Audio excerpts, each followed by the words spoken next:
Hello, thanks for joining us for episode 6 of Your Body Advocate. Today we're going to talk about how we can find God in our body. Let's take a deep breath to relax. Ready? All right, let's go.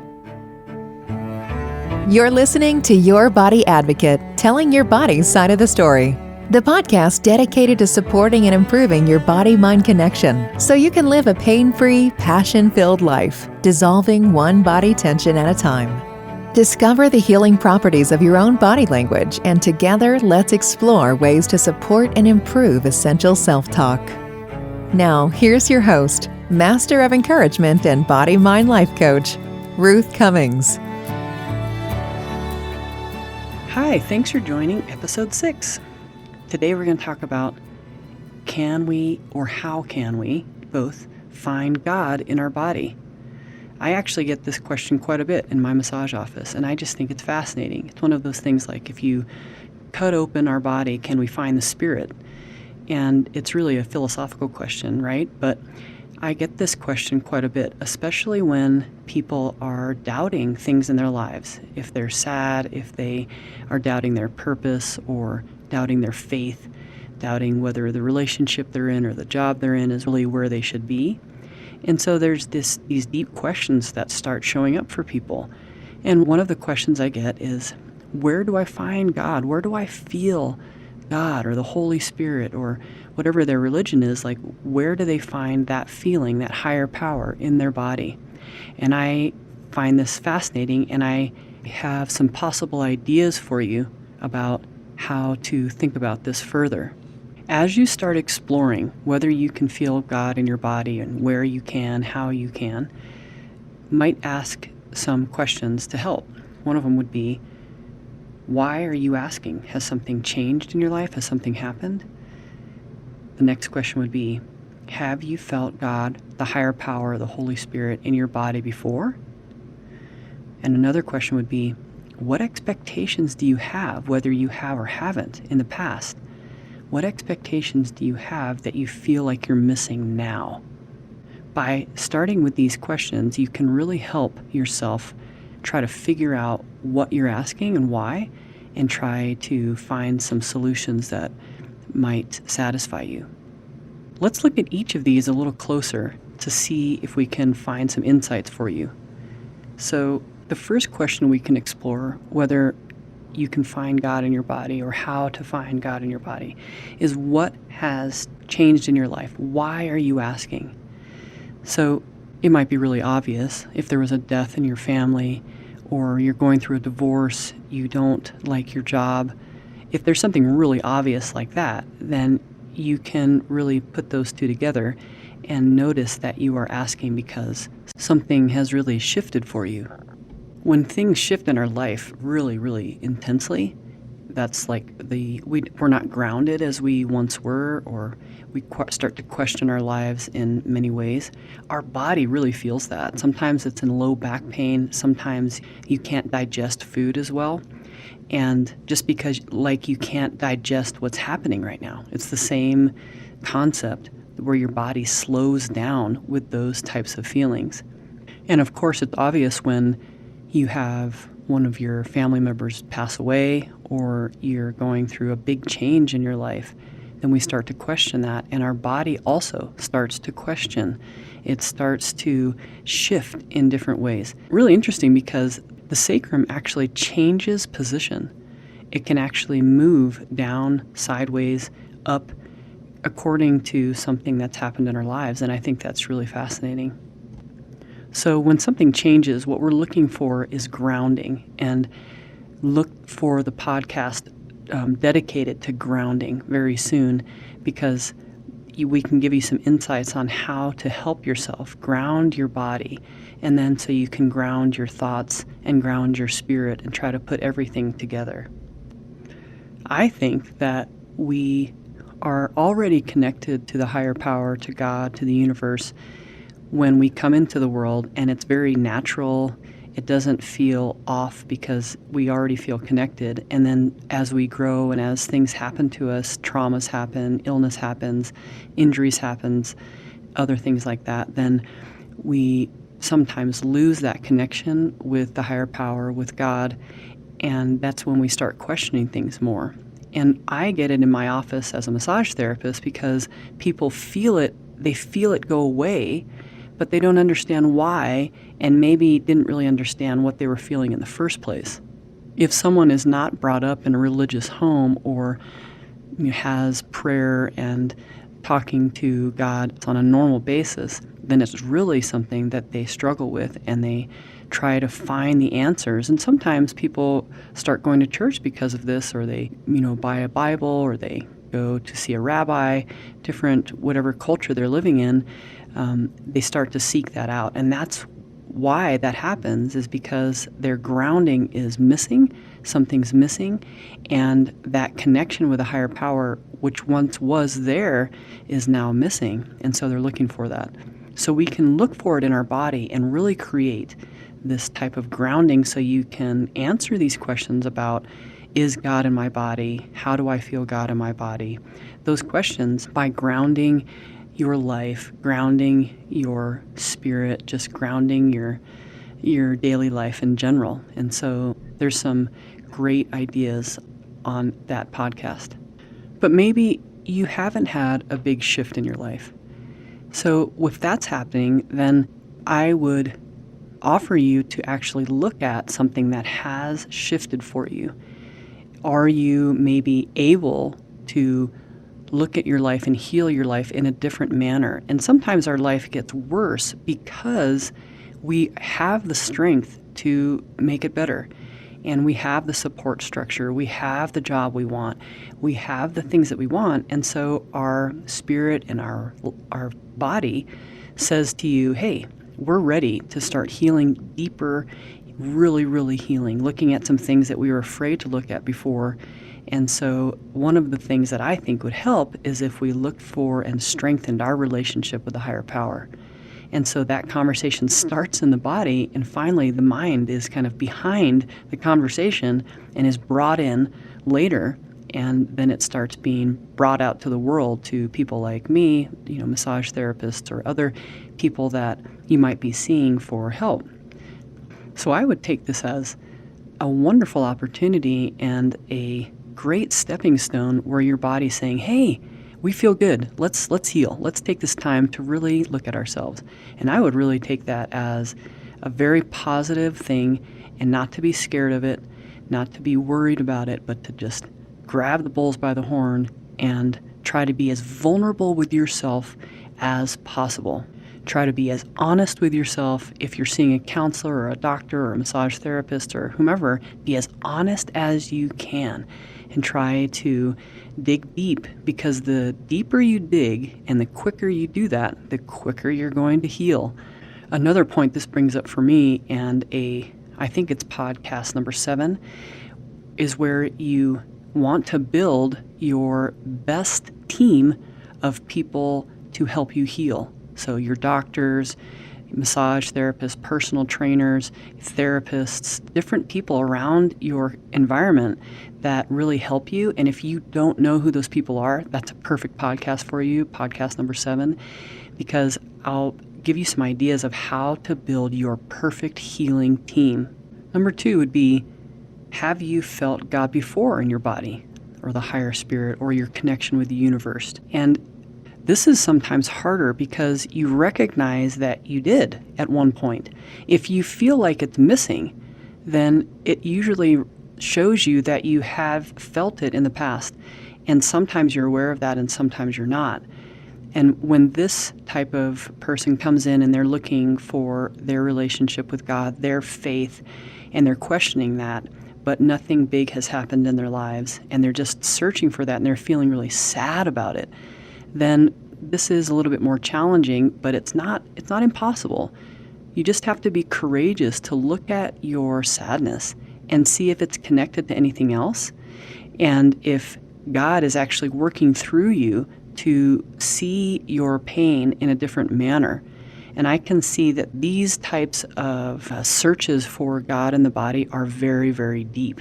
People in recovery or who are suffering with addiction, I see this question with addiction and this type of problem very often, where they're really sad and they can't quite put a finger on it.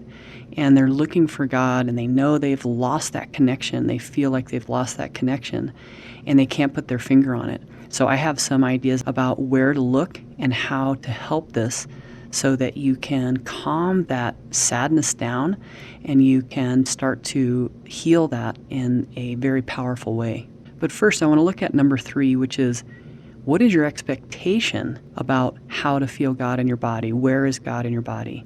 Can I feel God in my body? What is your expectation? Because if you have not, or you cannot explain if this has happened to you in the past, or if you've felt this feeling in your body before, then you may have an expectation that's not really realistic, or that it's like set up to fail, and it sets you up to fail, and it sets up this pattern of not being able to create an answer that satisfies you so that you're continuously looking. And so I like to ask, what is your expectation? Because what is feeling God in your body? What does that really mean? And it's subjective. So I can explain it, and 100 people can explain it, and it could be 100 different answers. So to get clear about your expectation and not to have something that just can't be solved, can't be felt, that isn't real, that isn't realistic. And that's a funny way to say that, because what is realistic to you and what's realistic to me can be very different. And I have been spoken to by spirits in my life and felt insane.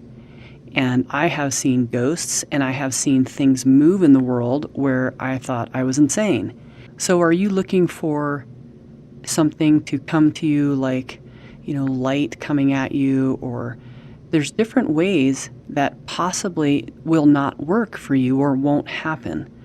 And so if your expectation is this huge fanfare of God coming to you, then that might not be realistic.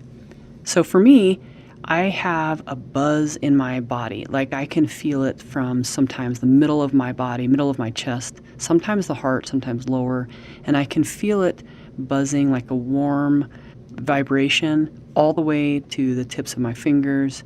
I can feel it down my legs and in my ankles and my toes. It's usually after my prayers in the morning. I'm still laying in bed, and I can feel it then. I can feel it in different parts of the day, and also there's different places. Chimayo, for example, here in New Mexico it's a vortex, a spiritual vortex, but that's one of my family's favorite places to go to feel the Holy Spirit. And it's hard for us to explain, right? It's hard to explain to anybody because you have the feeling that you have, and I just want to explain mine. But I just also have heard people explain to me what they're expecting, and I don't know if it's possible. I'm not saying it's impossible, and for sure somebody in the world could have had a huge fanfare of light coming to them or an angel coming to them. I haven't had that experience, and I don't think that's very common. So I just want people to be realistic with how to feel God in their body, where they're going to feel it, and to be happy with something little, something small. A very small feeling in their body can be very powerful, just as powerful as fanfare. What I'm also trying to say is that whatever you feel, you just have to learn to trust it, and don't feel like God isn't with you if it doesn't come as a fanfare or a big flashing light or an angel coming to you. That something little can really make a big difference, and you can see things in the world that come to you at certain times, and you realize that that is God. That is the Holy Spirit talking to you, or the universe talking to you, and it's very unique, and you're just clear, you just know.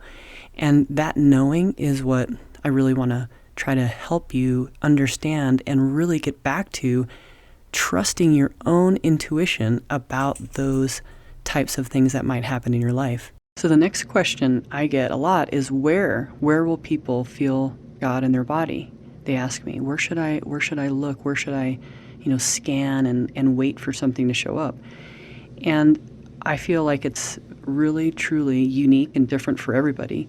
Oftentimes it's coming in the middle of your torso. So like the middle of your, like underneath your ribs before your stomach, kind of right there. Sometimes right under your throat. Sometimes in your stomach, like in your gut area. Sometimes it's around your head. Sometimes there's buzzing in your ears, but it's not painful. It's not like tinnitus. It's not like ringing in the ears. It's different. So there's different ways that also my heart will double beat, but not in a scary way, kind of in an exciting way. Some other times I have felt like I've been hugged with it feels warm, or like there's a presence near me that's very, very loving and very protective and very supportive, that type of feeling. And I've definitely gotten better at recognizing that through the years. When before I would just blow it off, or I would ignore it and just walk on and truly like cut it off, like not feel it anymore. And I've learned to get better at it and to recognize the difference between something coming from my own self or from a person next to me, or possibly a client I'm working on, and something coming from the outside. That's been really, really helpful to be able to discern the difference. Sometimes I ask if it's the Holy Spirit or God, or I ask 3 times. By the 3rd time, if I'm distracted, I will say this a lot. By the 3rd time of asking, if I'm distracted or actually don't get the question out, then I realize it's not from God, from the Holy Spirit, but it's from me or from a client I'm touching or something. And if I get to the 3rd time and it either gets more powerful or more bright, or another heart palpitation, that kind of thing, then I'm clear that that was a communication from God for me. That's how I interpret that. Everybody interprets God differently, and so this is just my story. The thing about being a massage therapist and a lot of other professions where we're with people all day, every day, very close to them, so I'm touching them, for an hour, almost never take my hand off for an hour. The only time I take my hand off is if I feel like I have to protect myself with energy. And that's coming up again. I think that's podcast number 8. So if I have to protect myself from that's the only time I take my hands away. And so the professions that are around people all the time, it's like an honor to be able to feel what other people feel. Or if there's an energy that comes into the room for them, then we are privy to that as well. And if we can get good at it, good at feeling that, and good at protecting ourselves if it's not good, and allowing it in if it is, then those are really powerful, very, very humbling experiences. And that's one of the best reasons, I think, to become a therapist, a massage therapist, any other type of profession where you're close to people all day. So the short answer to this is there's no wrong answer, right? You can feel God wherever you can. If you happen to be in New Mexico, I would highly recommend you go to the sanctuary of Chimayo. It's right, if you drive to Espanola and you take a right to go to Nambe, and then follow that road. It's about 8 miles down that road. You turn left after a while, and that takes you to the church at Chimayo. They have a sanctuary there on the side before you go into the church. There's a little praying area to the side, and I would highly recommend go into that room and sit quietly for at least 15 minutes and see if you feel anything. Because for our family, that's an area in the world where we can consistently go and really feel like we're being filled up with the love of God, with the Holy Spirit, with the universe, the energy like that. It's really, really, it's very powerful. We do it often, and we take people up there because of that. And there's places around you. If you're not in New Mexico, there are places around you that you have probably had the same experience, but just didn't recognize that's what it was for, or that's what was happening. And so if you can remember places where you're like, wow, I really liked the hike there, or I really liked this area where we had a picnic, and you happen to go there several times because you're like, oh, I love it here. And you don't really understand why, maybe. You thought it was because it was pretty, and it might be. But I'm just suggesting, what if it is a place where you are able to feel God, you're able to feel the universe, you're able to feel the Holy Spirit? And if you are, then just recognize that place and use it as a sanctuary for you to go fill up the times that you're feeling depleted, that you're feeling down. That's the best times to go to those places. And then really do it intentionally, like take your shoes off and put your feet on the ground there, breathe in the air, maybe have a picnic there, just really, really soak in all that you can in that area. So back to talking about anybody who's suffering with addiction and feeling like they are separated from the higher power, from God, the Holy Spirit, there's some ideas I have for you. And sometimes what I'm hearing is this intense guilt when you are dealing with addiction in your body, in your spirit, in your mind. And there's this guilt, a feeling like you deserve to be away from God or Holy Spirit. There's like this lack of deserving. I think that's in a lot of humans, but especially those who are suffering with addiction, I see that as very common. And I speak to you now to tell you that you are deserving and God is right there. And I feel it so strong when I work on those who are dealing with addiction in their life. And I just offer you to try to feel it. It's harder for you to feel because you are not as connected to those feelings when you are struggling to get out of that pattern, that cycle that you've been in for a while, and your body can't really focus and your mind can't really focus. But in those moments, in those seconds that you can focus, I would just offer that God is right there, very powerful. A very powerful sense of the Holy Spirit. I always feel that in my room when I'm working on someone who's dealing with addiction. And I just want that I hope you can hear that over there, that you are loved and it can heal you, even that 1 second that you can feel the Holy Spirit around you. So don't give up and keep looking for that. Keep looking for that healing energy and know that you are not alone. And go look for the podcast that I made just for ideas and helpful hints for anybody going through addiction, anybody recovering and needing some help or some support or love. I am sending all those vibes to you. So go check that out. Thanks so much for listening today. There are definitely some people who have been interested in having a conversation with me about how to feel God in your body. So I'm excited to have these interviews pretty soon.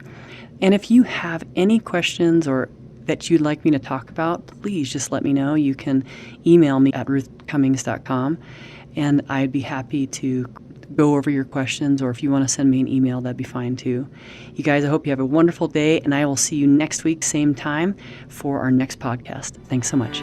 Thank you for listening to Your Body Advocate with Ruth Cummings. We're so glad you've joined us today and truly believe you can live a pain-free, passion-filled life. To connect with Ruth, work with Ruth, or to grab your free ebook, go to ruthcummings.com. We'd love to hear from you. Don't forget to rate, review, and subscribe so you don't miss our next episode. Until next time, friends, be open, include the unincluded, think outside the box, and spread love and kindness one smile at a time.